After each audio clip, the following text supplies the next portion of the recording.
Hello, everybody. Welcome to the Straight Talk for the Soul series, your vibrational, multi-dimensional vitamin for the body, mind, and spirit. I'm Cari Murphy, your host, creator, and founder of this global broadcast and brilliant community of light. I want to extend a bright and beautiful good morning, good afternoon, and good evening to all of you tuning in from around the world. Welcome home, everybody. This is your sacred space for shifting and upgrading and igniting your light. What is the best that could happen today? My favorite question. Well, my amazing soul sister, Jill Renee Feeler, is here with me today. So please intend for a shift to happen, a shift into freedom, liberation, clarity, and empowerment today, because we're talking about next level spirituality and exposing false reincarnation programs. And it is always powerful and fun and sometimes explosive in wonderful ways with Jill. So I'm really happy that you're all here. Before I go any further, I invite you to subscribe to this show. It is a free platform. You can access it straighttalkforthesoul.com, and you can also listen to all of your replays on iTunes or YouTube. And connect with us further in our private Facebook group or on Instagram. To find us, just enter in Straight Talk for the Soul. Now, my intention for today, as always, for our journey and our adventure here is for love and joy and uplifting energy to flow through my voice and this sacred energetic space with grace and ease, welcoming and inviting in the highest divine support and participation for absolute limitless empowerment to be realized by all of us in beautiful new ways. As you know, I am dedicated and devoted to walking hand in hand and heart to heart with all of you as we rediscover our divinity and experience an absolute renewal of our radiance and vitality and enthusiasm and a reconnection to our innately abundant nature. So rest assured that if you are here right now, you're ready for a shift, and it's going to happen today with Jill, I assure you. So anyway, you guys, let's get ready to talk about exposing false reincarnation programs. Have you ever wondered what actually happens after death in the afterlife corridors? Well, why would the Egyptians, with all that sacred wisdom that they have accessed, why would they have focused on the afterlife journey if it were so easy or straightforward as shared by many near-death experiencers, including myself? What if we never had to incarnate? And what if we didn't have to this time around?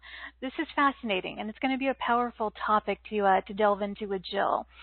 She invites us into not just other dimensions of ourselves, but into another spectrum of our humanity. She is boldly setting the stage for 21st century spirituality, ushering in a way for being divine while also being wholly human.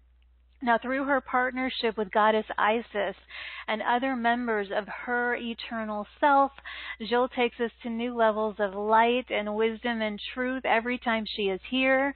She's known for taking these widely held spiritual teachings and flipping them on their heads to reveal the upgraded sacred wisdom that we are ready to receive and that's ready to come in. Today, she is going to help us further set our light free, not making our enlightenment an endless quest of seeking, clearing, and devoted practice. As Jill reminds us, the light isn't what we connect to, the light is what we are. So she's going to help us rip the veil off of just whatever's been protecting that false reincarnation program in this reality, setting us free. That's what that's all about. We want to be liberated. So prepare to be liberated with Jill today. She does not sugarcoat. She beckons the soulful mastery that you brought with you into this reality. Her approach is refreshing, mind-bending, myth-destroying, and also super fun and super loving. Now, I can't wait for another expanding adventure with Jill today. So please join me in extending waves and waves of love and light and joy to Jill as I welcome her to the show. So welcome back, soul sister. I'm so happy you're here. Cari, I have so much fun with you and your audience, so it's really a joy to be here. Thank you. Oh, you're welcome. I told you right before we went live that someone wrote in and said, I don't have it in front of me right now, but here she is. Let me just read it real fast. She said, so excited to be on my first live call with my two favorite truth speakers. So we're bringing the truth forward, as always today, Jill, right? Always. Yeah. I want to ask you something different to start off. Oh, good. I love different. Yes. Yeah. So one of the things that I read about you in your bio that kind of stood out this time for me that I want to focus on first is that you said Goddess Isis and other members of your eternal self. You're partnering with Goddess Isis to bring through a lot of this information. What stood out for me was that these are aspects of your eternal self. So describe what that's like, because a lot of people may feel like, oh, they're outside of you. You're connecting with something external, but it sounds like from this description that that's a part of you. Yes. So the way that you asked, I think your question was how do I feel it, or how do I internalize it? How does it feel from my perspective? To me, it feels like me. So when I reference Goddess Isis, it's another expression of my infinite self-energy that in that timeline was known as Goddess Isis. And then, but she wasn't just Goddess Isis either, Cari, right? So she was, right. I mean, I feel like all of us are such a wonderful sort of cosmic and beyond time, beyond space amalgamation of energy that our human brains almost couldn't comprehend in a fun way, that it doesn't need to comprehend it all. But the real gift then is allowing that yourself as your humanness is so much more than we can possibly imagine. So for I know in an audience like this, we often feel a close affinity, almost like family, when we think of Yeshua or Mother Mary or Mary Magdalene or Goddess Isis. I would encourage anyone that feels that close connection that what if that actually is a part of you? What if the journey that we know of as Jesus is was also a part of your infinite self, and that my feeling a personal affinity with Goddess Isis doesn't mean that you can't have a personal affinity with Isis. That Yeshua energy, that Goddess Isis energy is so readily available across multiple realities. And many of us choose to be, it's almost like an additional expression of that energy that we knew of as those individuals. So they don't, you're exactly right. It does not even feel like something outside of me. It feels like my favorite layers of me expressing through what I'm now known as Jill. Right.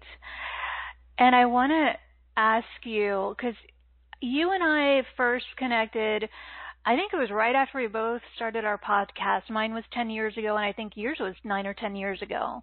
And I believe I connected with your work very soon after that. So it's been years that we've been swimming around, playing around these fields together. And yes. You know what I was going to tell you? I almost played Seal's Crazy in honor of you as our intro song, because for those of you who have been following Jill as long as I have and used to play Seal's Crazy at the beginning of your podcast, who remembers that? Yeah. I don't know. I don't think you still do, right? Do you still play that? No, I don't. I started to get worried about the copyright issue, and I didn't right. want to step on anyone's toes. But the reason I wanted to play Seal's Crazy at the beginning as my intro when I shared my weekly stuff on Blog Talk Radio was because we're not. One of the lines is because we're never going to survive unless we all get a little crazy. Exactly. And crazy. Oh, I just got goosebumps. Right. Crazy by a definition of a mainstream world with very limited thinking and just only counting on the 5 human senses.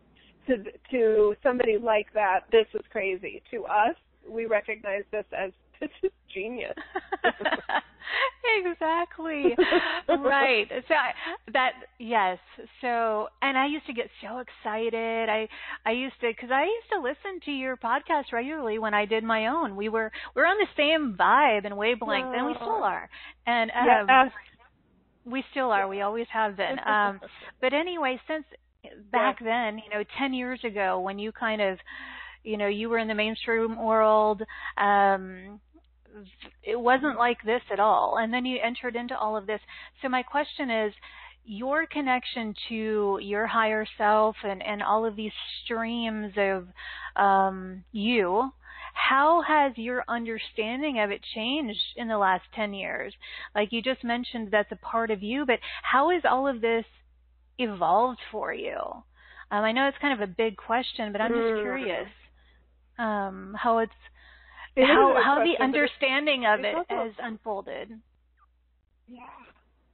It's constantly shifting, Cari. And I think that's I have a very fond appreciation for the esoteric and the mystery of it. And ironically, I also have, I'm wired with a brain and the human mind that loves complex problems that are then solved.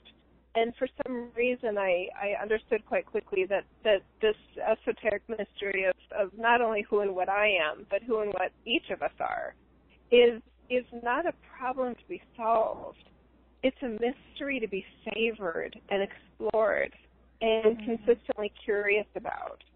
So I recognize that very different approach to this, I want to say issue, this arena maybe of experiencing, that was a big shift for me, because normally if there's something I don't know, I want to know it and feel like I know it and then walk on with the knowledge. But this isn't like that. So this constant awareness of that it isn't something to solve, it's something to experience and savor and remain curious about, has really given me another set of equipment for me as Jill to not pretend I know what I don't know, it's constantly evolving and shifting, not towards a sense of wholeness, but from a place of always feeling whole. And that, to me, is a radical difference from how most people I witness are experiencing their spirituality. Most people are experiencing spirituality as a problem to solve, a void to fill, a gap to plug. And that's unfortunate, because the entire operating system of that mentality will not work when it comes to the esoteric and the unknowableness of our source energy and our infinite self. So it's constantly evolving, and I love that part. I savor the part of this that can't know all, doesn't need to know all, and yet feels so deliciously and liberatingly whole and complete with every experience I have with my team, and then as my Jill in this world. It's so cool. This place is so cool, and us in it is really cool. It is, and I love that you said, it's a mystery to be savored and explored, and I was going to ask you about, your brain, because you have such a strong brain, and I love the way that you described how this has unfolded with that. And another aspect of you, which I love and I've always connected to, is your playfulness and your laughter, and it's what makes the adventure fun. And, we've always connected in that way. I can always hear your laugh, and it's like, I love that part about you. Well, I love all parts of you, Jill, but that helps you savor the adventure. And so over the years, your teachings and your sharings, I should say, have just continued to expand. And you've also taken so many groups, on all these sacred tours and adventures around the world. And how has that changed? Like your connection to Isis, you're going to Egypt, and I believe you've already been there, right? I'm pretty sure. I Is that did, right? yeah. Yeah. How did that You're expand right. that So connection? Oh my gosh. I think I'm still unpacking all of the, I want to call it activations, but that can be such an overused word. But I felt like I had, I think actually all of us that went on that first trip to Egypt in February of 2018, we were commenting and talking about this. It's almost like we transcended time, and we were all still feeling a bit transcended we did a follow-up call, I think it was 2 weeks or a month after we got back, and all of us were just recognizing that we were forever expanded from that experience. And I initially, when I went to Egypt, I thought, I'll just go once and I'll be, one and done. And I remember towards the end of the trip sitting, because it's very important to me that we each have our own space and time at some of these temples in particular so that we can all have our own experience as well. And I had my own space and time in this one little room of Dendara, the Temple of the Hathors, and I just remember sitting on the stone. Who knows how long the stone had been there, right? And I'm just sitting there feeling so at home and so at peace. And I feel at home here in Boise, Idaho, too. But I just felt this sense of connection, and I felt that inner layer of Jill just like, you could come back here 8, 9, 10, 12 times, and it will always be a fresh, new, transcendent experience for you, Jill. And then I felt an invitation, like, will you please come back again? please don't be done. So we're going back again in January. And I love to travel. Just my nature is to love to experience new things, and I tend to have a gift for organization and a sense of, this would be fun. Others would probably think this is fun, and I love to have fun. So that does translate really well to sacred travel journeys, and I love to keep it small. So all of my groups have been 20 or less, and I like it that way. Right. But I can imagine, or I would imagine, that it expanded your connection to the aspect of you that like we mentioned before, of Isis. And so I want to weave that into our topic today about, now you're offering these new resources related to the afterlife through Isis. So did that happen when you were in Egypt? Or was this before or after? Afterwards. Okay. After. And months after, Cari. And there's still, for me, not a straight line of, because I went to Egypt and because of my connection with Isis, or as Isis, with and as Isis, then I got this. But because a lot of people go to Egypt, right, and they don't have the same downloads or the same revelations, the same epiphanies that I'm having about the afterlife and things like that. So there is a unique personality kind of profile as their infinite self, level of passion for certain topics.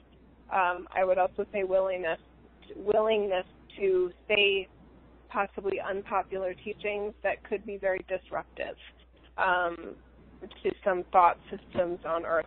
And I do tend to have a bit of fearlessness about, let's put it this way, I'm willing to say really uncomfortable things that a lot of people don't want to hear when it's for the sake, when it's for the purpose and sake of the deepening and further unleashing of source energy light and love and grace and truth and wisdom in this world.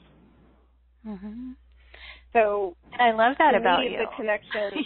You are quite fearless. Thank you.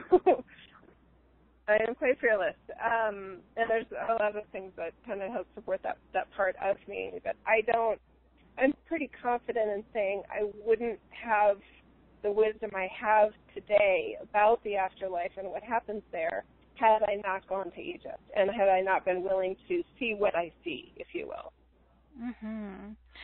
Well, and it's I don't know of anyone else who's talking about the afterlife and this topic in the way that you are. because you're using the phrase false reincarnation programs, and it's really fascinating because I had a near-death experience in 1997, Jill, and we've talked about that over the years. Yes. But I have not. It's interesting. I mean, that was a long time ago, So I don't really look at it the same way, and my awareness has expanded since 1997, and that happened, and I am very excited to talk about what you have learned, because when I read what I read at the top of the show, which was about what if, we were never forced to do any of this. What if we never had to incarnate, and what if we didn't even have to have done it this time? So that all resonates with me. Like, we're not forced to come on this wheel. So let's start talking about what you've learned, and let's just put it out there. let's Okay. Yeah, let's talk about it. Okay. And as I begin to share here, I just want to do just a brief centering exercise. Is that okay, Cari? Absolutely, yes. Okay, so I'm just going to encourage everybody to just go to the quiet space within yourself. Find the quiet room in your temple, beyond the noise and the chatter of your mind, beyond the part of you that may need to feel like you know everything, to the part of you that recognizes there's always another perspective. And where there's authentic truth, there's freedom, not confinement. Where your identity, your sense of worth and value is not based on what you know or don't know. There you go. And I just invite you to imagine that you're sitting maybe on a throne, if that suits you, or if you feel like you're in just the most perfect field or forest or landscape ever, and it's by your design, and you are receiving possibly fresh ideas that are meant to assist you and support you, and that honor your authority, that you can agree with what we share or you can disagree with what we share. That's from your seat of sovereignty, that you have that power. You get to decide if I'm right or not. You get to decide for you. Okay, there you go. Nice deep breath right here. Okay. Okay. So the context for it. Settled in. The context for all of this is that it started in private sessions at one point.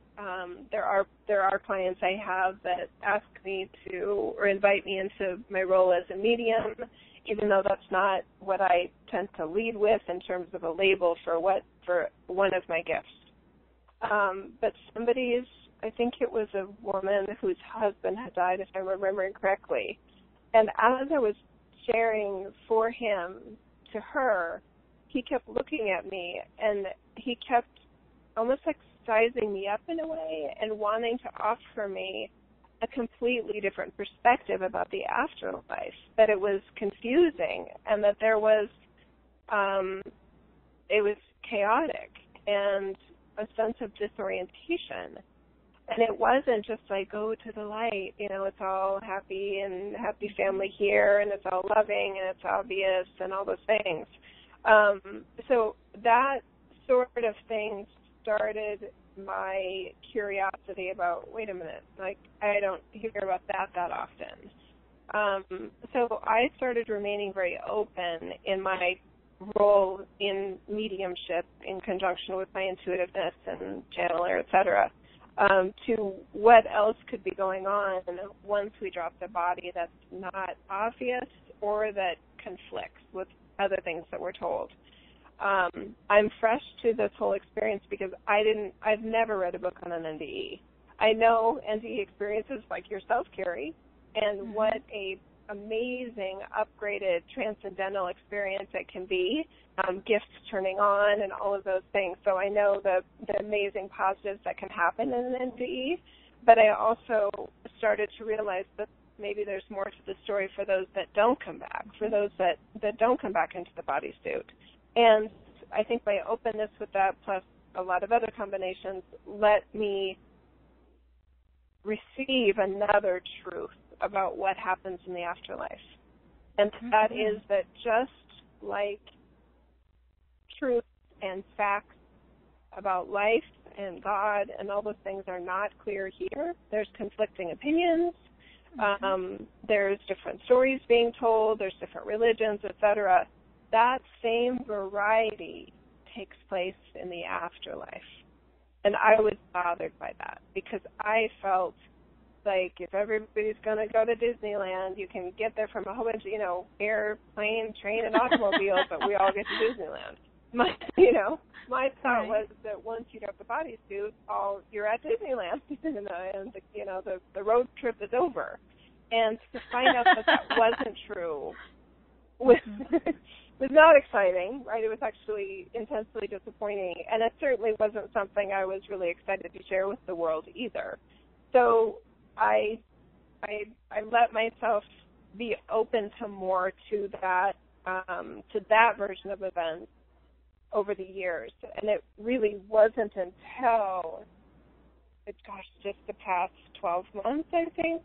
12 to 18 months for sure, definitely related to the Egypt trip in February of 18, that I got so much more clarity about that it is scary, even for me as Jill, to sort of acknowledge that, oh, crap, it's not, we don't all get to Disneyland right after we die. Okay, so what is true? Because I want to know the truth so that I can face the truth and prepare for the truth. So what I was shown is that no one has to reincarnate, but just like there is a preoccupation with soul growth through incarnation in current spiritual teachings on earth, that translates almost one for one over to the afterlife experience. There is also a preoccupation in the afterlife corridors, in the process of dropping the body, where you are trying to reorient your sense of self when you're not in your bodysuit, by the way. That is disorienting. There's this sense of misinformation, just like there is here on Earth. There's a sense of, oh, well, let's see how you did, and let's see if you have to reincarnate again. And that whole storyline is false. And I don't like that happens on Earth, let alone that happens in the afterlife. But yet, through Goddess, Isis, and Thoth, they were kind of like, well, Jill, in a way, why would that surprise you? Because there's, through the layers of disembodiment, which can be called the corridors of the afterlife, the human the consciousness that's on Earth among the living, the physical living, that it transcends to the semi-physical, if you will, the plasma layers before the source energy that's beyond time and beyond space. It's still within the time-space continuum, in other words. So why wouldn't the level of distortion that's on the physical earthly plane and thoughts, et cetera, why wouldn't that be? And I was like, yeah, that's true. I guess we were just hoping, guys, And they were like, okay, so now that you accept that as real, now let's show you more. And when I hosted a channeled workshop in my hometown in April of this year, 2019, I didn't have a set agenda, Cari, but man, they were ready to go. It was it was like from the very first time I turned on the recording, they just like we'd been talking already. I think we did a connection exercise, and then they immediately just started talking about the afterlife and what it really is, and it was like they knew exactly what they wanted to do with the channeled workshop, but I didn't know. So we were all sort of stunned and surprised, and yet right with the messages. It was like divinely orchestrated. It was crazy good. So this purpose of knowing now that the afterlife is confusing, and just like Earth is confusing. And what you know as your human consciousness while you're alive dramatically affects the experience you can have in the afterlife. Mm-hmm.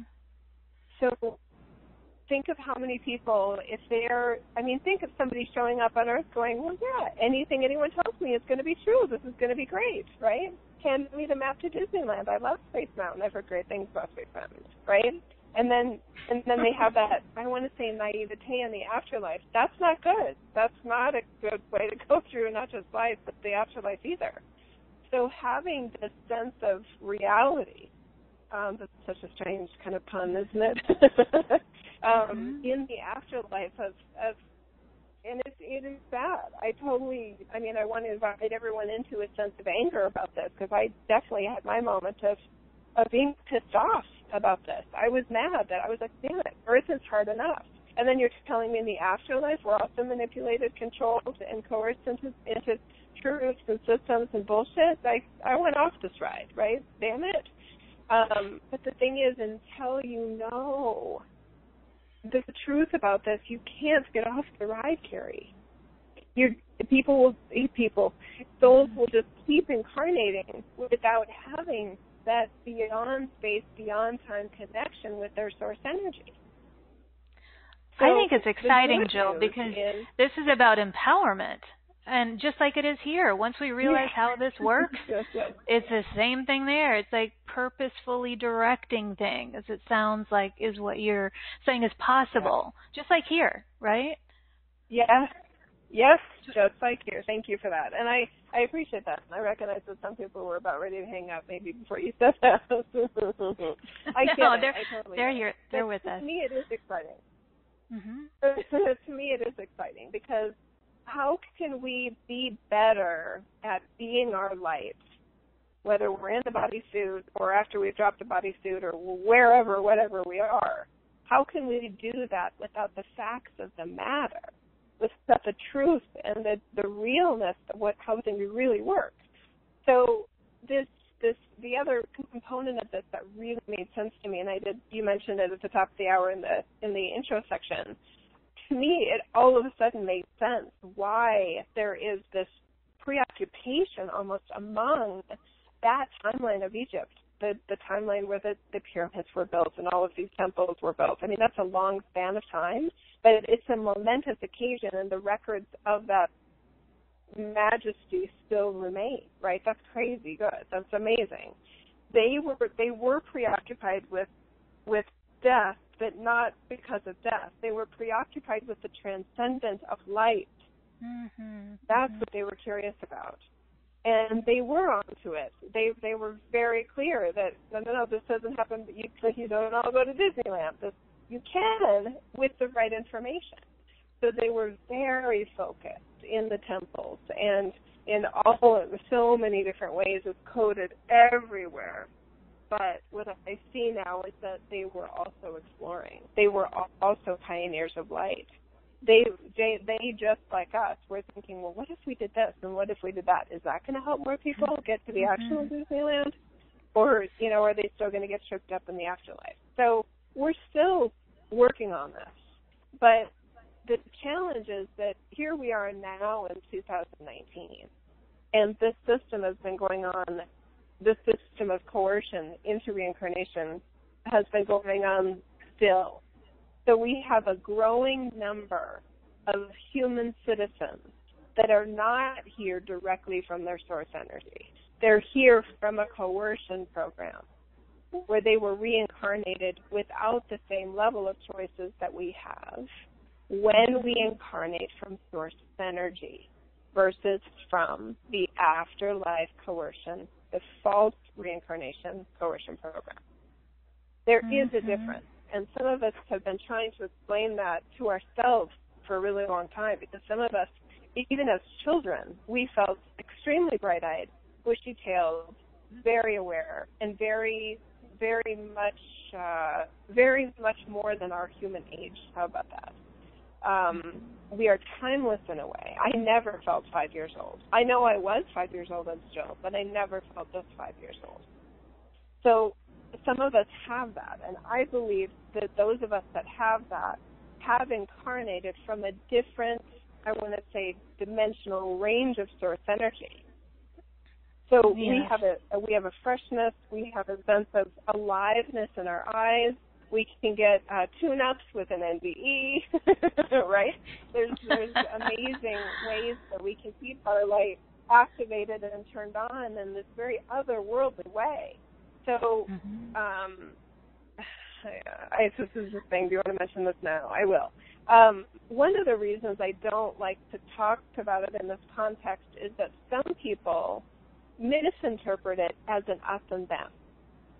Like, oh, well, we're the chosen ones. We came straight from source energy, and everybody else is a them. And they incarnated from a sort of a recycled bin of energy. And, you know, it separates us from our fellow humans, and that's the last thing I want to do. But I can't control how people interpret what they receive. But that's not my intention. My intention is to help those of us that do feel this way, that we have some sort of extra in who and what we are, that we feel a sense of a specific responsibility, which to me, responsibility is responding to our ability. We do feel more present. We do feel more responsive. We do feel more prepared for life and living a good life. And the way that I look at it, everybody else, every other human that's presently on the planet, ever was on the planet, or ever will be on the planet, is also pure source energy. And their construct of them that at one time said yes to humanity may have gotten stuck in these afterlife programs. To me, it's almost like an underground railroad. We are trying to free every single element of source energy, that when they get to the afterlife, they'll go, oh, I heard about you guys that want to offer me a life review to see if I have to reincarnate. I was told about you. Thanks anyway. I'm not doing that again. I didn't like my last life so well, you know, whatever the situation was. And some, you know, we're still here by choice. So it's and this comes through in the channel workshop that we did in Boise. Somebody said, so it's not good to reincarnate, and the goal is to not reincarnate? No. The goal is to recognize you have a choice. By choice. Whether you incarnate at all, right? So we think of, I just invited not because we did a crappy job the time before. Yeah, it's not that we screwed it up, we did a terrible job, so you must go back. It's let's go back because we want to create change on this planet. And I want to say, Jill, anyone who listens to a show like this or who follows your work or any of the speakers who are on this show and my work, they know what we're talking about, because I feel like we are these vibrational visionaries and purposeful pioneers and emissaries of light and way showers and all of these things, and or else we wouldn't be listening to a show like this. And so that's fair. I'm definitely and I'm definitely resonating with what you're sharing, and it's a pretty clear reflection of what has gone on the planet in general in terms of the manipulation and control and all of the things. I mean, so it's not surprising, like Isis told you, like, are you surprised that actually continues? Because it's the same thing that goes on here. And a lot of the people that are stuck are the people that are not listening to this show. Right? They don't care. They don't care. So I know that this information is all about, I know sometimes, Jill, you have a little bit of trepidation wondering if it's going to ruffle feathers, but I know you and your intention with everything is about empowering people so they are liberated, so they can transcend fear, so they can transcend any kind of manipulation or falsity is out there. So I love it, and I'm resonating with everything you're sharing. So tell me more. So what else did that? What is there? Does it go deeper? And thank you for the reminder. Yes. Thank you for the reminder, by the way, of kind of But I'm speaking amongst fellow masters in so many ways, because you're right, I tend to, anyway, thank you, Cari, I appreciate that. Okay, so, since we're all friends here, Isis is like, let me do this part, Jill. Okay. Okay, just give me a moment, please. For anyone here who feels this as their personal truth, I invite you to feel your sense as a freedom fighter, which you've probably been your whole life. That part of you that is passionate about truth, devoted to authenticity, and dedicated to service of source light within yourself and within your humanity. Most of you, I witness you regularly, not just seeking opportunities, but creating opportunities for you to share your light here, in your life, in your reality. That passion serves you well. It keeps that inner light that you have so beautifully on, so brightly. And you get to decide what you do with that. There are many, many different options, though. And I mean, in one way, Jill is modeling how something that can be easily construed as uncomfortable and don't talk about that, or, you lose clients quick with that approach, that kind of thing. Just how wildly exciting it can be to those fellow practitioners that are here, to your clients, to your audience, to your spiritual communities. How wildly exciting it can be when you start to further reveal for yourself a level of truth that has been hidden from this reality for tens of thousands of years. Most organized religions, most popular spiritual teachings are popular and have been able to withstand ages because of the fact that they promise a gateway to the afterlife that an individual would not otherwise have. The truth of the matter that all of those systems are flawed in one way or another and end up increasing that participants, that followers' chances of being part of this false reincarnation program is something to take note of. You here hold keys of wisdom and truth that most of the planet does not have. That is a responsibility. That is an opportunity to respond to your abilities. I'm not trying to make you an activist.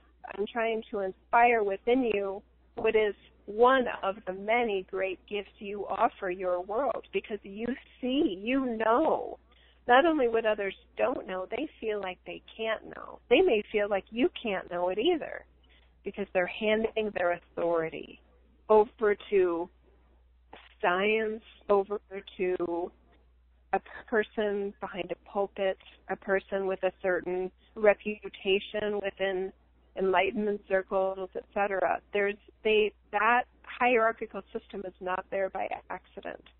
There's a hierarchy within science, within the so-called experts in your world, the leaders of religion and spiritual thought. That hierarchy is created so that it perpetuates this afterlife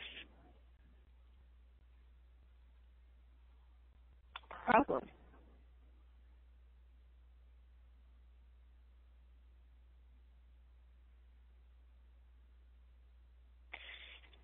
So the releasing of light is in many ways directly related to this. And there are many spiritual pursuits and spiritual practices that don't address this issue. It sort of dances around it without wanting to get burned by the heat of addressing a core issue of conspiracy on Earth. Now, why are we calling it a conspiracy? Because a conspiracy is a truth that no one wants to admit is a truth. It's just too uncomfortable.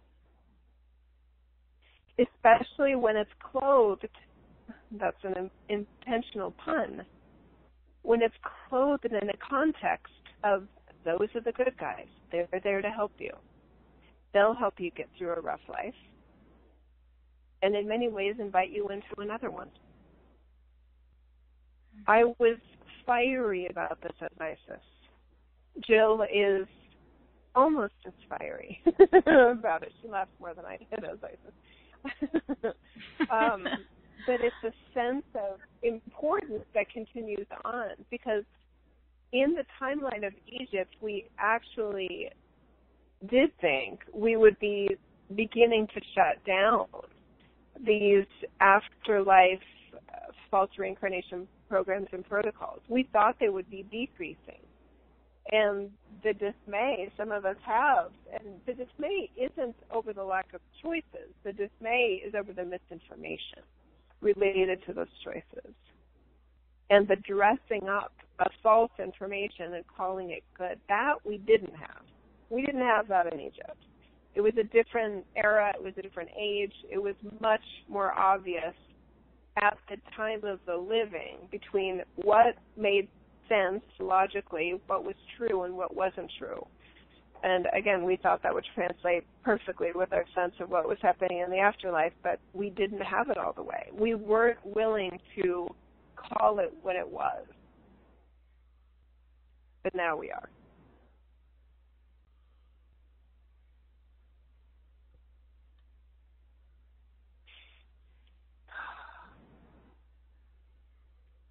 And it's all about the restoration, the restoring of source energy, of God's love and light and freedom and sovereignty in this reality.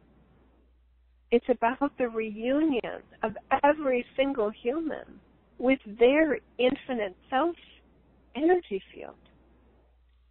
Because that disconnection there wasn't a disconnection upon birth between the energy field that is your humanness and the energy field that is your infiniteness. There is not an unplugging from the infinite self. It just feels like it. So in this reality, for many so-called seekers, it's like a toaster oven walking around looking for something to plug into so that they can feel connected again. There's a lot of outlets that are not leading you back to your infinite self. They're leading you into some pumped up, over-exaggerated, false system of light that is not yours. Sometimes it's the creators of that system. So it makes you feel super, super good about them, but not so much better about yourself. The true source of God and light and infinite energy is always within yourself. When you begin to further assess everything that you call spiritual, everything that you use to support your enlightenment, when you use the metric of, is it helping you feel connected to source energy within you, with no intermediary, then you know you're onto something special. And source energy is a level of wisdom that most people aren't expecting. It is messages like this. It isn't all, candy canes and rainbows and Skittles and cotton candy. It's not all sweet. It's not all nice. It's not all good news. You're on Earth. What you're uncovering is the truth of the nature of your reality and the after effects of this reality, which is what we're calling the afterlife. The goal is restoration, full reunion between your human consciousness, your sense of who and what you are, with the source energy that is infinite, that is God. That you don't have to wait to drop your bodysuit to figure this out. That's actually a bad place to do it. So why not now? Why not now? And what we'd like to do right now is slide right into an activation that supports you in feeling a sense of oneness with your infinite self, like you hopefully have never felt it before. Yes. So relax your thoughts. Relax your eyes. You may want to close your eyes. And just relax your bodysuit, acknowledging you have a bodysuit. Accepting that you have a bodysuit. That's not a flaw. It's It's not a bad decision. That's your current ride. Very good. We're starting right with you, all of you. Okay. I want you to imagine that inside yourself is like a castle. And there's a drawbridge on the front of your heart, and there's all these secret passageways. There's dragons, good kinds, that protect you. There is fiery heat. There's cold, damp corners. But all of this castle is you. You with your humanness, with access points throughout to your infinite self. The part of you that is beyond space, beyond time, where there was never not a you. So imagine any of those secret corridors. Imagine a secret back entry at the back end of your heart chakra. Not leaving yourself to go out of it, going deeper within yourself as you access it. I invite you to visualize that you are standing in front of a secret passageway. It will look like an opening at Stonehenge, maybe, an opening at Machu Picchu. It looks mysterious, like it's been there forever, and no one knows how it got there. But it's there, and something special is in that opening, and you're right. I want you to visualize that you stepped into the opening, and that in that opening there is this surge of forces from within you, lighting up all of those secret passageways that we talked about in the castle of you.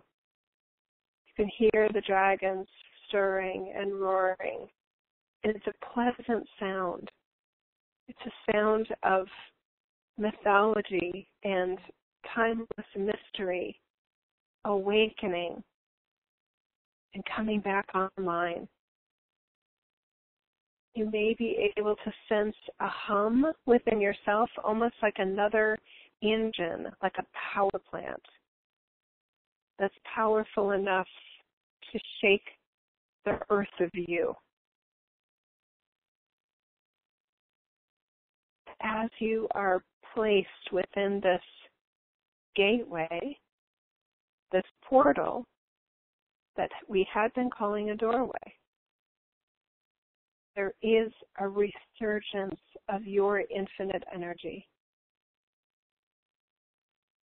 Don't ask your mind to understand it right here. This isn't about messages. This isn't about uploads. This is about reunion.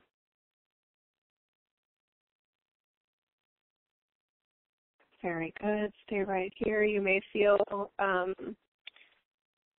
almost like a window plate at the back of your throat, like a window. And it's sort of flipping up, possibly, for some of you. It definitely is for Jill, within the back of her throat, almost like the window is starting to stand up on its end. And now it's within your head.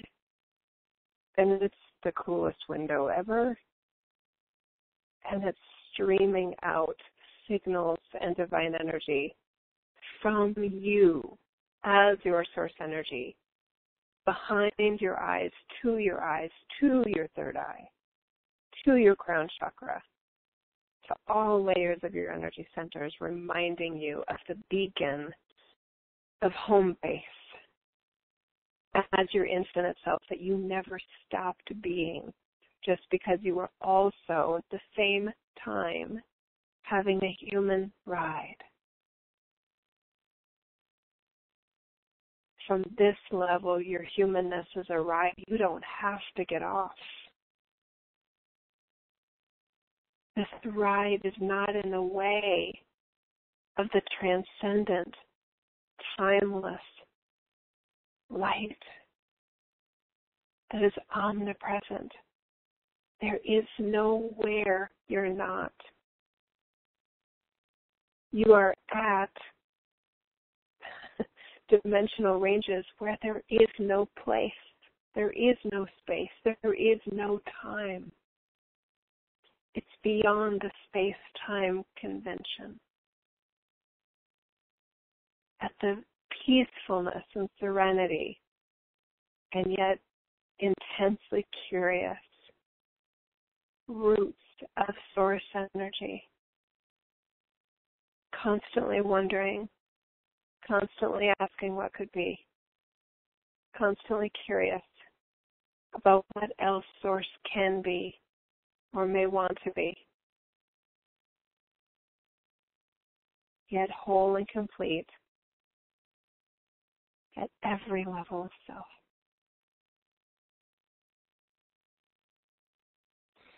So going back to visualizing this doorway, this portal to you, we didn't put that portal there.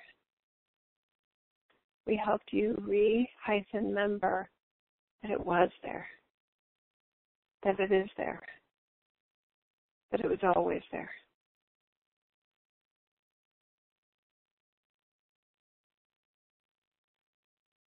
This gateway to everything that your mind thinks it wants is best initiated from this gateway. This declaration that you are timeless, that you are beyond this physical reality, and yet also delightfully in this reality. It's both. It's all of it.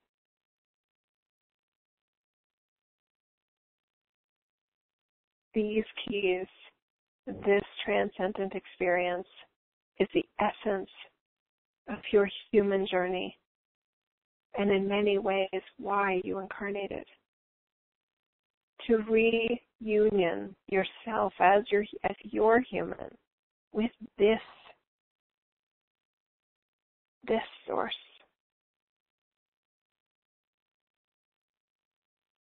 This freedom, this creator powerhouse, this you,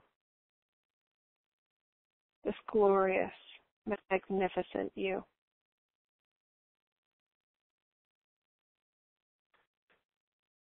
Okay. I invite you to put your hands possibly on your chest and just feel your fingers on your skin. Not just accepting your humanity, but embracing your humanity.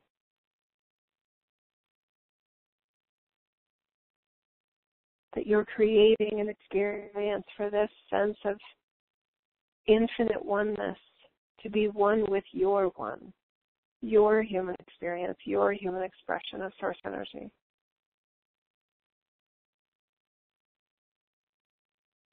Possibly having freedom and clarity about all the possible spiritual things you may have thought you needed to have, what your life needed to look like, what you may have felt you were missing out on, that maybe none of those things matter. You don't need to be a millionaire to prove your light. You don't need to be in an awesome relationship, romantic or otherwise, with someone to prove that you're some amazing manifester. Those are tricks. When they happen, that's great. If you don't have them, that can also be great. You are whole and complete at every essence of you as your one. And the shiny, dangly things that are offered you outside of yourself, but you're missing this. Says who? Says who? Are you missing anything?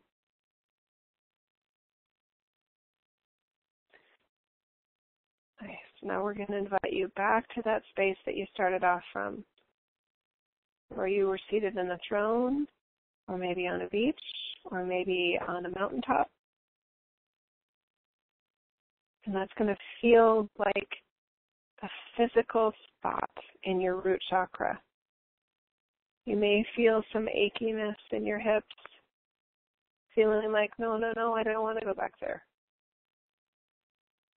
You're not going back in time. You're reseeding everything you've just done, everything you've now added and added to your human energy field.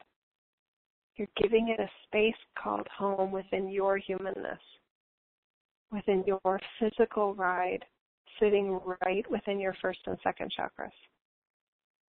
It's a wonderful place for it. This is your holy grail. Your seat of power, your seat of light is in you.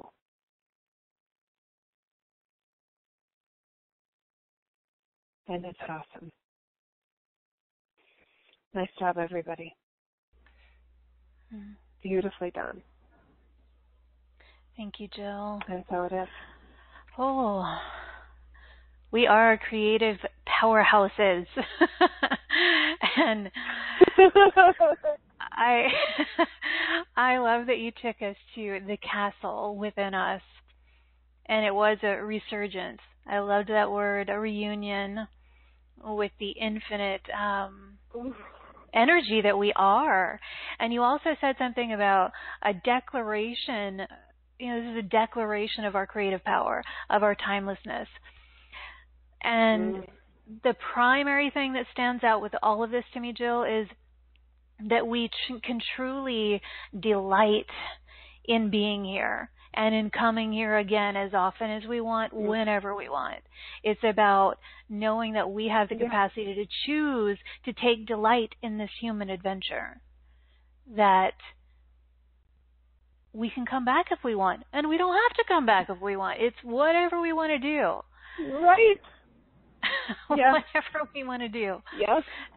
Choice is the key here, right? And yes, choice, and totally related to that. I mean, sometimes I have misunderstandings where people say, so it's not good to take classes, it's not good to do this. No, it's not that it's not good. It's that, are you doing it because you feel like you're less than whole and it will make you whole? That's not good. That's not ideal.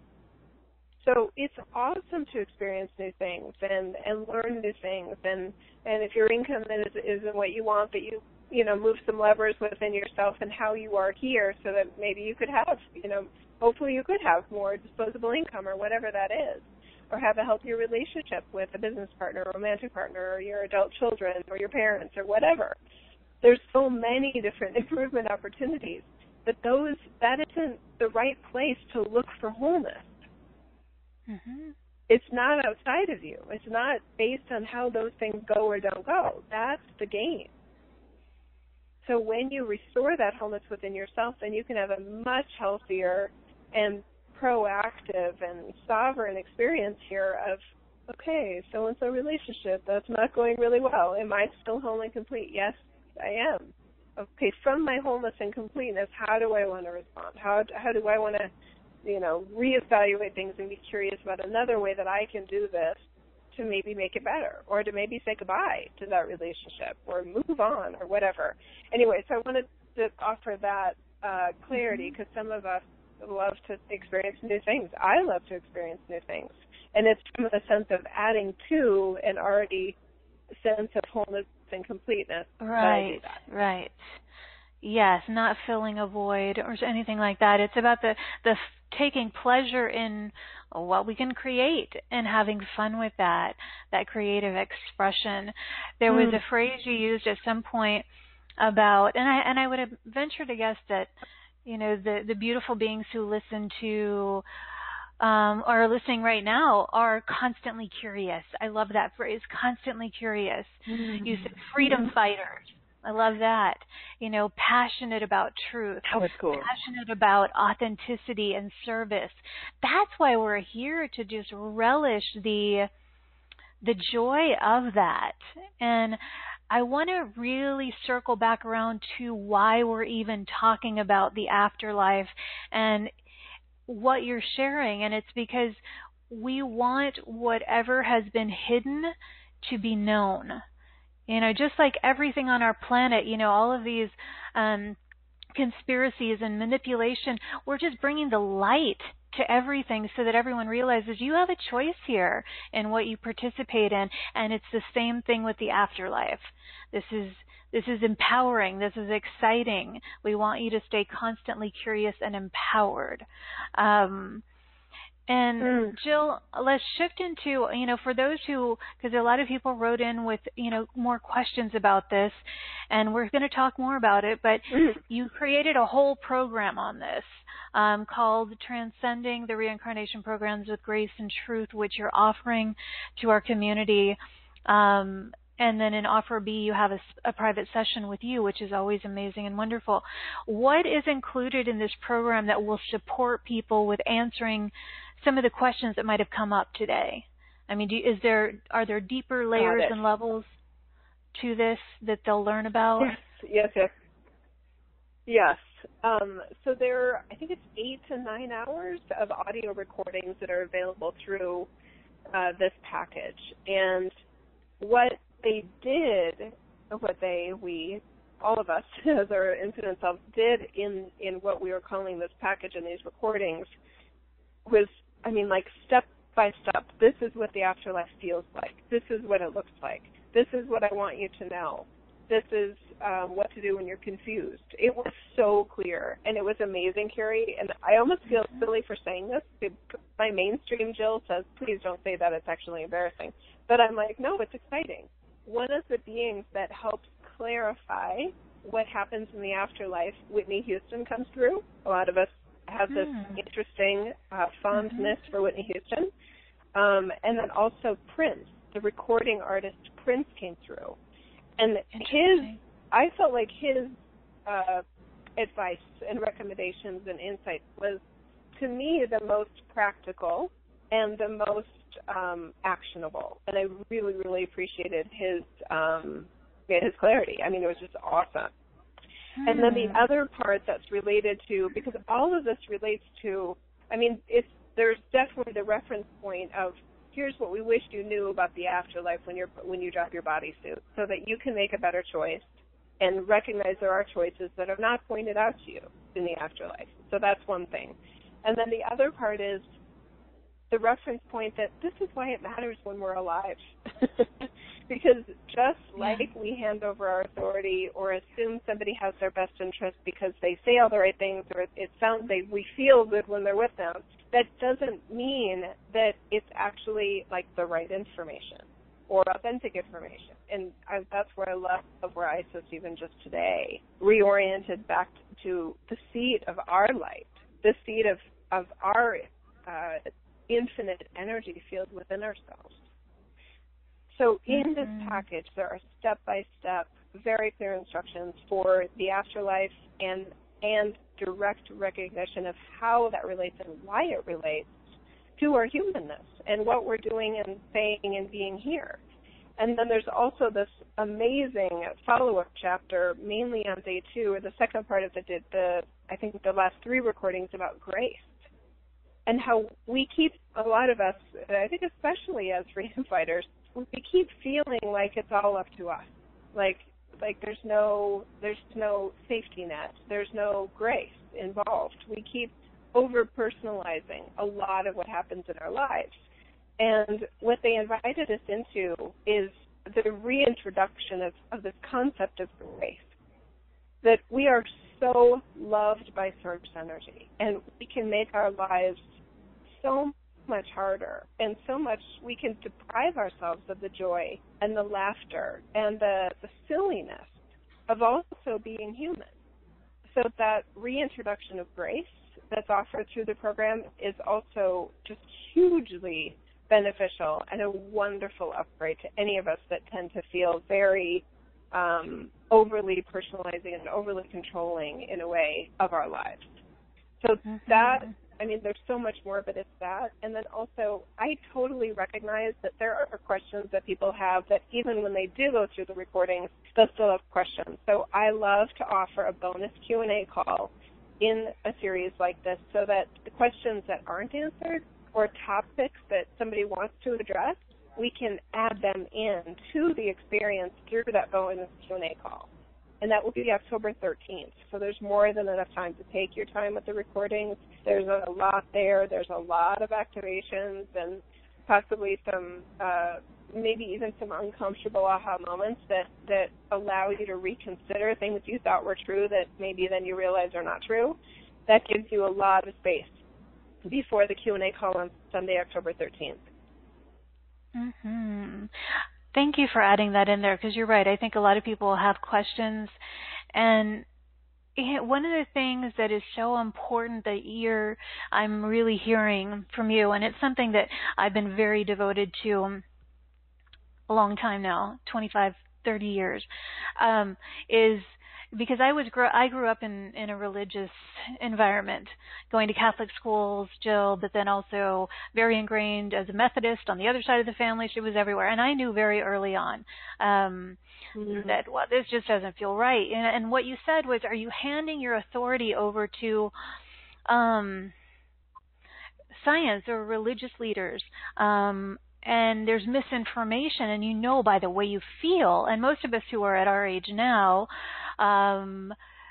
we recognize that a while back. But so this is all about reclaiming our power, and we support one another in reactivating that. That's what we're here to do. And we all do need support, which is why we come together like this, Jill. It's not like we're intended to do this alone, but what we're trying to do is reignite our own power, our own light, so we feel empowered and all of that. Because you said something really powerful earlier about how religions promise followers a gateway to the afterlife, but that gateway is intended to be self-created and self-selected. And that's what we're talking about, right? We're talking about self-selection. But you also brought up grace, and that's a huge component too. So there's a lot in here. There's a lot of layers. Aren't there always, though, right, Jill? Man, there's so many layers to all of this. Yes, and the oversimplification, I think, is actually one of the problems. So it's hard being here, right? Being on Earth is exhausting, it's tiresome, and sometimes when a certain teacher or a certain leader or some, popular, even pop culture figure has this really nicely packaged little oversimplification of how to live a great life, it's just so tempting to want to believe them and go, yes, that's all I have to do. I just have to think positive about everything. There's just all these strategies that are, again, they're just overly simplified. And I know for me as human, Jill, it's overly simplified when I can see the cases where the situations that I know of from my own life that, well, that won't work in this case. So then it's not, the so-called solution is not representative of the actual complexities of this world and of the afterlife, the underworld, if you will, that the Mayans and so many other cultures talked about. So it is complex here. I don't see any benefit in pretending that it's simple when it's not. Oh, the layers. And if people are wanting to connect with you, Jill, if they're feeling like there are a lot of complex layers that I want to delve into and perhaps you could help, you did add in a private session with you in Offer B. So Offer B would include that whole program about transcending the reincarnation programs with grace and truth, plus the session with you. And if anyone is listening right now and perhaps this is your first time to the show, you can access Jill's offer in our marketplace at straighttalkforthesoul.com. Click on the marketplace and you will see Jill's smiling face, and click on that and you'll see these two beautiful offers from her. And you can't miss Jill's smile. It's a big, radiant smile. Click on that smile. And what's beautiful about a session with you, and we've had quite a few over the years, Jill, together, is you are you are wonderful, loving, and supportive, while also being very clear and direct. It's a beautiful combination of expression and support from you yeah, you're a very powerful yet loving being. And I mean, I've loved you for years and years and lifetimes. Oh, you know that though. Me too. Yes. One of my favorite things about all of the work we do, and obviously the personalized, the one-on-one sessions, is that the way that I'm shown each of us is that we are whole and complete. And somehow that is radically different than how most people approach their spiritual work. So I'm still a little confused about how that can possibly be the case, but I see it validated over and over again. When I hear from even like my awesome Pilates instructor who's into the metaphysical, and she's aware that I'm a practitioner, but she it's not her flavor of ice cream, and I totally accept that. But when I hear most people talking about a reading they got or something, it tends to be a sense of, oh, you're almost whole and complete. Here's what you can do to get whole and complete. So it's a completely different path. It's a completely different structure of trying to become whole and complete. When, again, from the very beginning, I was kind of lamenting to my team as I was running into this after my awakening. I was like, they're acting like they're not the light already. And everybody was just quiet. And I was recognizing, oh, my God, they don't know that. Like, they don't know they're already whole and complete. Like, whoa, that's huge. I mean, I could talk for lifetimes helping people feel whole and complete. So that is an undertone of everything that I do. And in a private session, that's where I start. I have the first third of every session with my clients where I don't want to know anything. I don't want to know your questions. I don't want to know them in advance. I just want to start with the beginning of how your infinite self sees you as whole and complete. And it's like a shower. It's like a car wash. It's like, oh my God. And so many times clients, I ask people to prepare in advance for themselves, but not for me, a list of questions based on the amount of time that they choose to meet with me. And so many times after that first 1/3 of the full session, I say, okay, what questions do you have now? Or do you want me to keep going? And they'll say, it's so funny. Most of these questions I have, either you answer them, number one, or number two, they're not even relevant. Right. I thought this was a big deal and that you could help me uncover this, but now it's not even a question I'd ask given what you just said. You definitely leave the time together with you feeling uplifted, like you are an amazing cheerleader of light. It's like, oh, yeah, that's right. Like, I got this. That's how you leave a session. Which is a beautiful, beautiful thing. Thank you. I love it. I love my work, and I love you guys. I love to meet with people, and I'm really good at helping. I'm really good at seeing the light in other people. It is one of my gifts, and how could that get tiresome, right? Exactly. Yes. Jill, I want to go to a couple of questions in our webcast that feel relevant and important.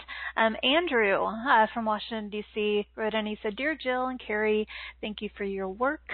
Jill, it's my understanding that we can pre-pave our exit from this realm through our intention when we're not available to these deceptive energies. Can you speak to this? Thank you both. So he's wondering, can we pre-pave our exit through this realm with intention, realizing that we're not available to the deception? I want to say yes. Part of me wishes I could just say, yes, that will work, Andrew. But it isn't that simple, right? Because just like all of the deception and distortions are really savvy, you guys, they're just as savvy, if not savvier, in the afterlife. So it isn't that easy. I mean, just like in this world. Can you imagine telling a 20-year-old, right, or an 80-year-old, well, if you just have good intentions, everything will go well. But it doesn't work like that. It doesn't work like that.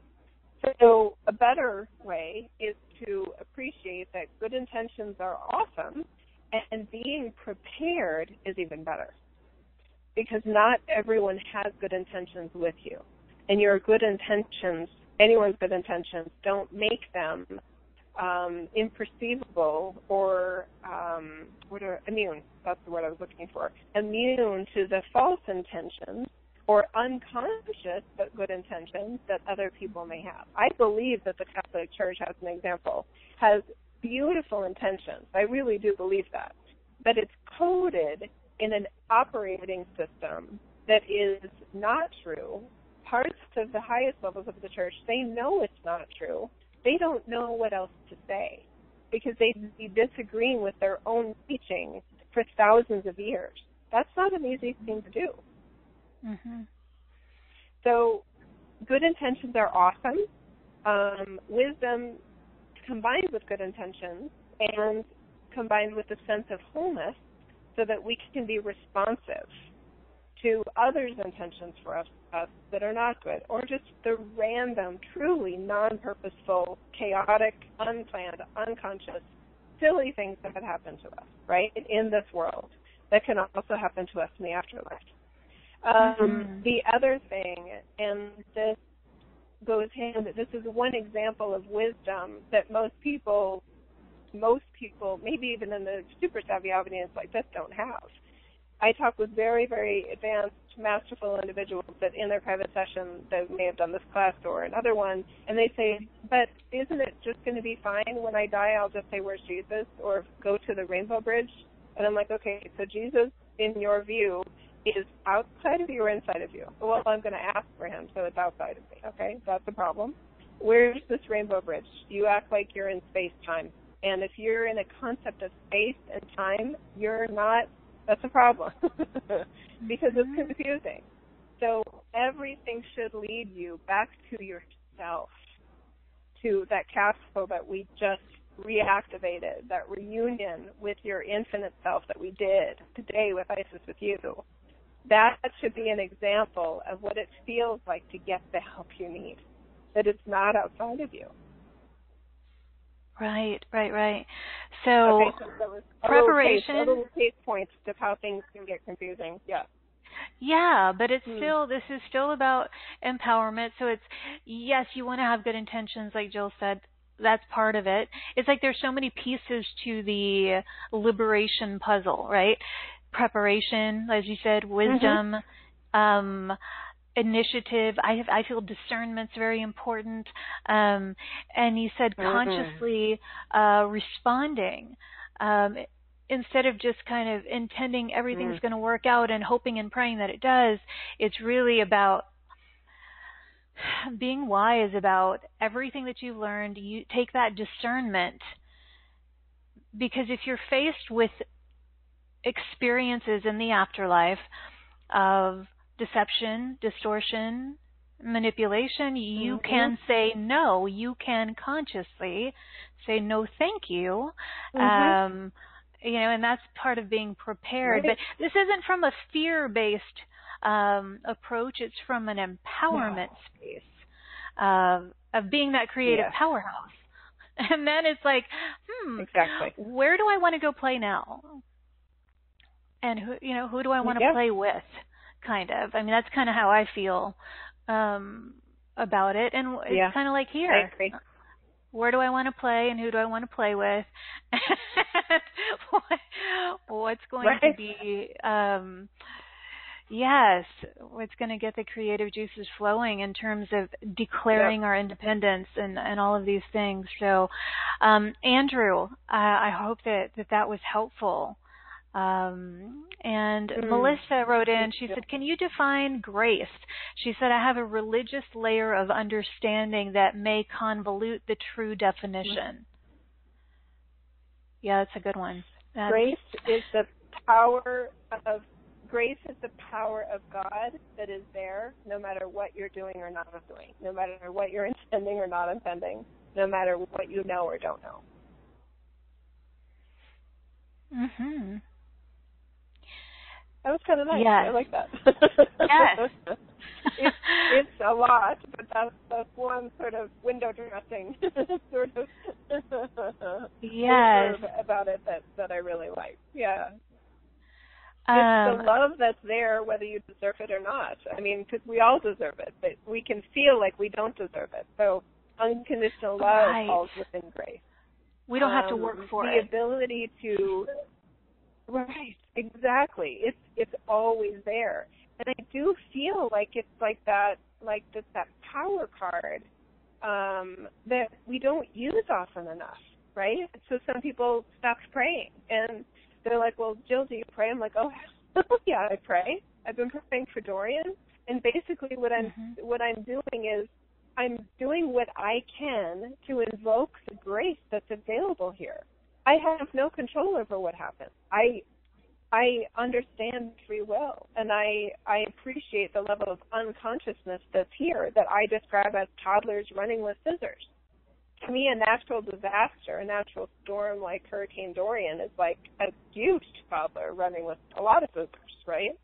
So you've got to just, watch out for the toddlers running with scissors, because it doesn't have intentions. It's not the same consciousness. It's certainly not a consciousness like you or I would have. We've gone beyond do no harm. We want to do extreme goodness in this world. That's a lot of pressure to put on ourselves. Yes. There's a lot of questions here. Okay. When you mentioned free will, Sandra wrote in and she said, could it be that free will is only our choice, how we feel about destined things happening? I'm not sure if I understand exactly what her question is, but first name? Okay. Sandra. Who was the one that asked her? What's her first name? That'll help me. Okay, so I'm just going to tap in because the words that are there don't feel as clear, but Sandra feels clear energetically to me. Can you read the words again for me, Cari, please? She said, could it be, that free will is only, she put in quotations, our choice, how we feel about destined things happening, ?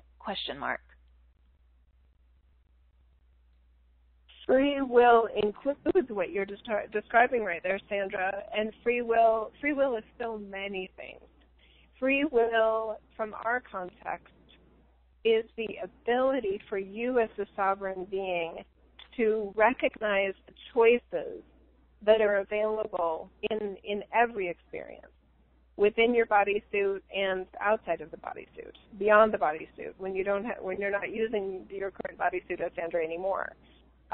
So free will is dramatically affected by one's wisdom, dramatically affected by one's vibration, dramatically affected by one's consciousness, etc. And some people have the free will.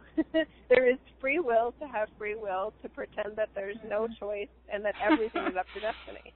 And I'm just realizing that there are some very well-regarded, very popular scientists like Sam Harris, a neuroscientist that I have some fond affinity for and yet intense disagreement about regarding his perspective on free will. I'm still sort of unraveling how he gets and where he's at, how he gets to his notion of free will, that it's almost like everything is destiny, and yet he's an atheist. I'm so curious and exploring that through listening to his podcasts and interviews. But do we even have the free will to pretend there is no free will? Exactly. Exactly. Yes, isn't that a mind bender? That we have our free will is so limitless that we can believe that we have it or don't have it. Yes, and that's why some people do feel that everything is And what I feel is that free will expands. As we expand in consciousness, our idea and understanding of free will also expands. And some people have likened it to and it's just sort of a fun concept, like angel wings expanding, like get your wings up and expand them, which just means it's just sort of a metaphor for what's possible with regard to your free will, which is limitless. It really is. Yeah. Yeah.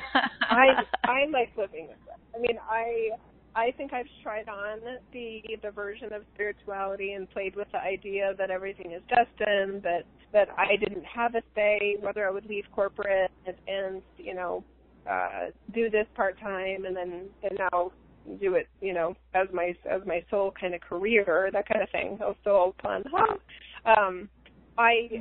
I played with that idea that everything is destiny and that, I'm supposed to be with my husband. We got married in 1993 and we were supposed to have 2 daughters and that kind of thing. That worldview doesn't fit for me. I don't see it that way. I completely understand that some people do see it that way. And they'll even, be in a conversation with some amazing, fellow teacher and fellow messenger like you are, Cari, and someone will say, well, that was your destiny. And part of me just goes, ugh, because I am such a proponent of free will. I readily admit that part of my Jillness is like, no, I had a say. but that's right. Just me fighting as a freedom fighter for the choices I had. Too. I didn't have to leave corporate. We didn't have to have We chose kids. this. I didn't have to get married. Yeah. It didn't have, yes, exactly. There were choices I made and there's conscious choices and unconscious choices and then you have this soup of chaos that is this reality that stuff happens. God doesn't even know how things will go. And I think when I first it changes every day. It blew some people's minds. Yeah. It changes from day to day. Our destiny changes. Yeah. That's true. Based on our choices. Divine destiny is self-created. It's up to us. What would you like your destiny to be? Yeah.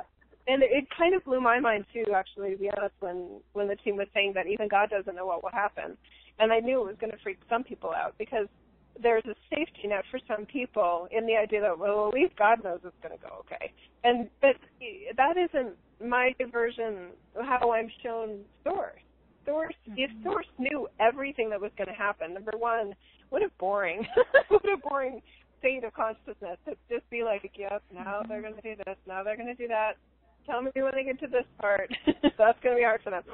It doesn't work that way. So it's an adventure. That's why it's an adventure. What will happen? Yes. It's an adventure. And that's why, to me, that makes life more exciting because, my God, even God doesn't know what will happen in this situation. That's crazy and cool and like, oh, my God. And the real safety net isn't that God knows or doesn't know what will happen. The real safety net is that no matter what, we rest in the infinite presence of Source energy. And that's undeniable. It is, Isis just said, well, you could deny it. To me, it's just is. You can't separate you could from deny the it. Source energy. You have the free will to deny it. You could deny it. Yeah, I kind of like that. She's like, no, you could deny it. I'm like, oh, that's so good. God, I love language. All right. Now, we're on the same page, Jill. We really are, and I love expanding, and this is an adventure because we're choosing from moment to moment what our destiny is going to be. Destiny feels hard. The word feels very unshakable, but it's really not. It's moldable. It's being created from moment to moment, and so much so. It is an adventure. I love that word, and that's what makes it fun. And I'm not fearful of not knowing because I know that I have the power. As you said, we're creative powerhouses, each and every one of us, to decide what feels most free, what feels most empowering, what feels most loving. Yes. Yeah, and that's what we're here to remind each other of. Suzanne, thank you, Suzanne. She wrote in and she said, we all love Jill and you, Cari, so much and love when you two are on together. Thank you, Suzanne. We love it too. We have fun. Oh, Jill, we always have. Remember, even when we did the radio show together before I did this prior to 3 years ago, we used to just get on and talk about whatever. It was She said, Cari, I always love my time with you. It's always expansive and fun. And Suzanne went on to say, I so appreciate this theme and discussion. The afterlife is complex, and we need to understand and be open to hearing the truth. There's so much to explore here and also be empowered around it, including discernment about the deceptions and distortions that we could experience. Agreed, Suzanne. That's exactly right. She said, I hope we can help each other with this, whether on this side or already on the other side. Thank you for holding this beautiful space together and going deep with this. She said, beautiful offer, special offer as well. She said, grace is the unconditional love and power of God working through us at all times if we allow for it and pray for it. Thank you, Jill. Bless you, Cari, for this opportunity. Thank you, Suzanne. We love having you. Yeah. Thank you for that. That was a beautiful message. I could go on and on with a bunch of these questions, but hopefully, everybody, we've kind of, I don't know, just opened up this discussion in a very empowering way about what's possible for us, and that we have the choice. Jill, how do you want to wrap this topic up today? We're going to start closing things up for today. How do you want to wrap this up? I'd love for you to kind of give some closing remarks before we say goodbye. Okay. All right. So I guess I like visualizations. I'm very visual and yet very linear in it. I would just like to point out that we offered a lot here today. Some things that our linear minds can easily say yes to, or easily say, I don't know about that. But there was a lot more here that's far beyond the brainwaves access. So you have access to the light that you are. And I hope that something, or maybe everything, that Cari and I co-created with you today helps you feel stronger in your light, more loved by source energy, more honest maybe with yourself about how complex life is and the afterlife is, so that you can further empower yourself as the infinite light that you are while you are also human. You are loved. You are wise. Discernment is a wonderful gift that we continuously hone and polish within ourselves, because it helps to know what you're looking for. Look for your light in you, in all of your experiences. Bring your light with you into everything. And so it is. Thank you, Jill. I feel like if we were all in person, we should play some music and get up and dance, and I don't know. You always make me just want to celebrate that we have this is an opportunity, right? Just to celebrate who we are, celebrate our light. And I love feeling that way with you. So, Jill, I love you, and thank you for coming back. And to everybody who's joined us, thank you so much for the gift of your time, your love, your openness, your presence today. As Jill mentioned, just remain constantly curious. You're beautiful freedom fighters, and you're passionate about truth and your authenticity and being of service. So stay curious, stay empowered, and write in. Let us know how you're feeling. I know many of you have just written in now. Thank you for that. What stood out for you today? What has shifted for you? What's different about how you're feeling? We appreciate you so much and hope that you realize the bountiful, beautiful blessings that are available to you, and that you are. So just open up to receive and just embrace your empowerment. And again, if the information that we shared and expressed today, if it resonated with you, give yourself the opportunity to delve a little bit further with this information in Jill's offerings, and ideally with a private session with her to really connect in and experience that. So thank you again for joining us on this soulful adventure.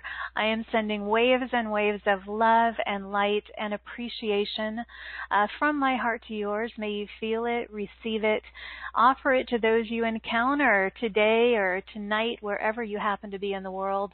And until next time, please give yourself full permission to shine instead of shrink, express instead of suppress, and then just really own and embrace that powerhouse of light that you are. I'll see you back here on this playground of light again tomorrow, everybody.